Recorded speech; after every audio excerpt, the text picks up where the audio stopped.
Stuart A. Swerdlow for Expansions.com, and this is my news video from May 3rd, 2011. As you all know, you've heard about Osama bin Laden being attacked by helicopters by U.S. teams that dropped in over the suburb of Islamabad, shot him, took his body, put it in the helicopter, and gave him a burial at sea in the Muslim tradition. But of course we all know, nowhere in the Quran does it have anything about a burial at sea. And then the government said that they wanted to avoid any people using his body parts for martyr issues or for worshiping him and that kind of a thing. But then you look into it a little more deeply and you find out that back in 2007, Benazir Bhutto, the former Prime Minister of Pakistan who was assassinated a few years ago, had done a speech where she says she knows that Osama bin Laden actually died back in December of 2001 from kidney disease, diabetes, and blood pressure issues.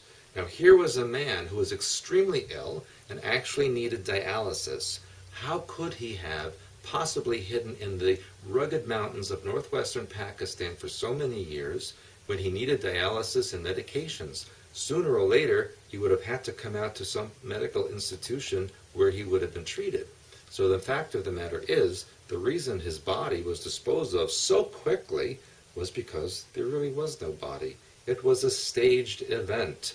And just like 9/11 was, and just like everything else you see on the news, it is all for public consumption. But this time it was really blatant. Within hours of his so-called assassination, he was dumped at sea. Reminded me of what happened with JFK Jr. when they spent so much time looking for his aircraft when they knew exactly where it was.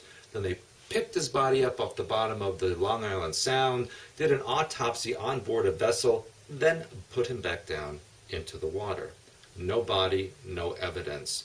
So very interesting. Same thing with the body of Adolf Hitler that they supposedly found burned in Berlin after the war. Skull was taken back to Russia, and the rest, we don't know what happened to it. And then all years later, we find out the skull is of a middle-aged female, couldn't possibly be Hitler, and we realize he escaped and went to South America. So all of these mysterious deaths are really all staged for public consumption.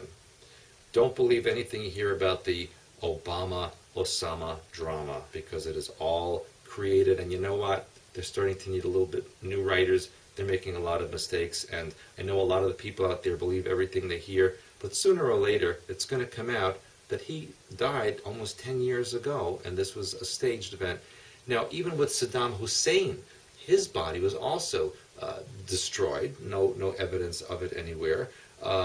Everyone that they want to manufacture, these created so-called evil leaders that they then have to remove from office, they all vanish without a trace. I think Muammar Gaddafi should be a little bit worried right now, because obviously he's going to be next. Get rid of Hussein, get rid of Muammar, get rid of Al-Qaeda leaders. Then we have no more global enemies. We have to create a new global enemy. Here come the aliens in the staged alien event.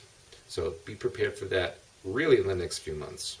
One other note I want to make here, and that is there have been moderate earthquakes in the El Paso, Texas area. There are no known fault lines in that location. They're both on the Mexican side and on the Texas side. And from what I read this morning, some reports from geologists, it's very likely this is a precursor to a much larger quake event in the El Paso area. So if you are in that location, be prepared for something that may be coming.